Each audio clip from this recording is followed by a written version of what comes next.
Hi, I'm Willie Bryson and welcome to the Let's Go Fishing series of videos on building a YouTube fishing channel. In the first video, we set up the foundation for building your YouTube channel. Now today we're going to be discussing more on creating the content to go into your video. We'll go over what you need and I'll show you a couple of different ways of gathering the information. So let's get to it. Since I'm talking about building a fishing channel, this is where we'll start. When I go fishing, I don't want to be bogged down with a lot of equipment, but I do know I need one decent camera that will be mounted on my body or head.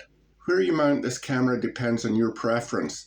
Some can be mounted on your hat or head, some can be mounted around your neck, and others can be strapped to your chest.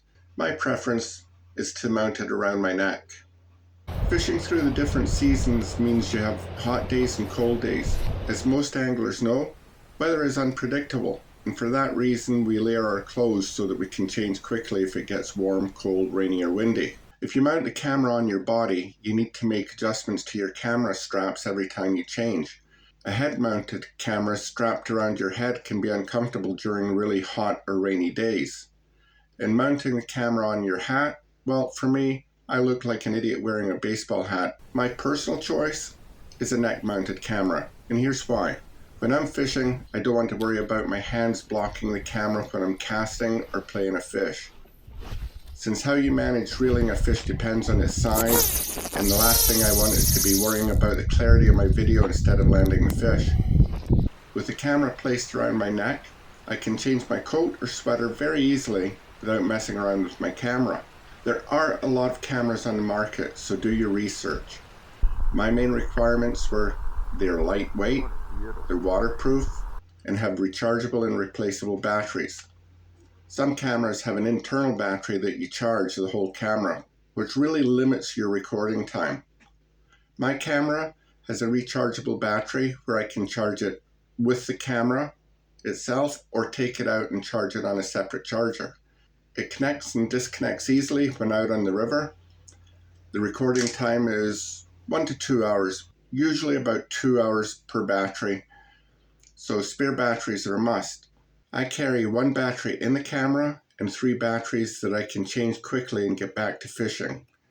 For that reason, I found the DJI Action 4 camera met all of my requirements. I'm not sponsored by DJI in any way. This is just my opinion. I can see a couple of fish in at this bank. I know many people will only turn their camera on when they have hooked a fish, which takes away from the video appeal. People do not just want to watch someone reeling in fish after fish. For that reason, I keep the camera rolling all the time, with one exception.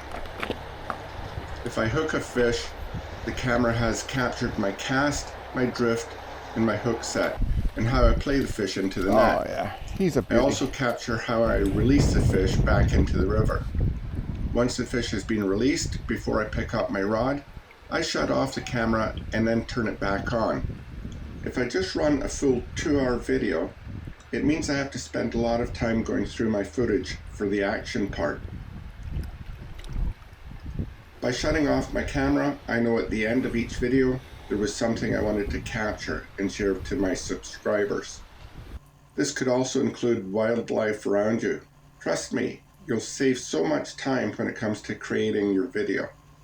With this one item, you can start to create your own content ready to load on YouTube. In another video, I'll get more in depth with editing your captured content. But for now, we're just focusing on creating the content. When I look outside my window just now, it's January and snow all around me. You may be thinking, I need to create content now, but the only fishing I can do is ice fishing. Well, that's one place to start. Another would be making an introduction video of yourself explaining why you want to make videos or why you love fishing so much. If you tie flies, you can record yourself tying some of your favorite flies, or show how you get your equipment ready for the start of the season. These videos can be short, just 2 or 3 minutes, but it is content you now have to load on your YouTube channel. With that, you can also start to load the video onto your new fishing Facebook page. One point I'll make is this. your main focus must be on your YouTube page and not your Facebook page. What I mean is this: if you load your video directly onto your Facebook page, when people click on it, it has no positive effects on your YouTube metrics.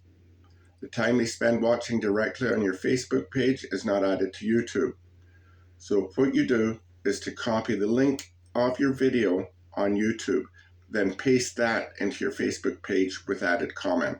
By doing it this way, you're making your new channel visible to other anglers who will follow you on Facebook, while at the same time getting people interested in your YouTube channel. Thanks for watching. If you enjoyed this video, please subscribe to my YouTube channel. On the next video, I will walk you through the equipment I use and how I edit the content into a finished video ready to upload to your YouTube channel. Until then, please stay safe, be kind, and tight lines.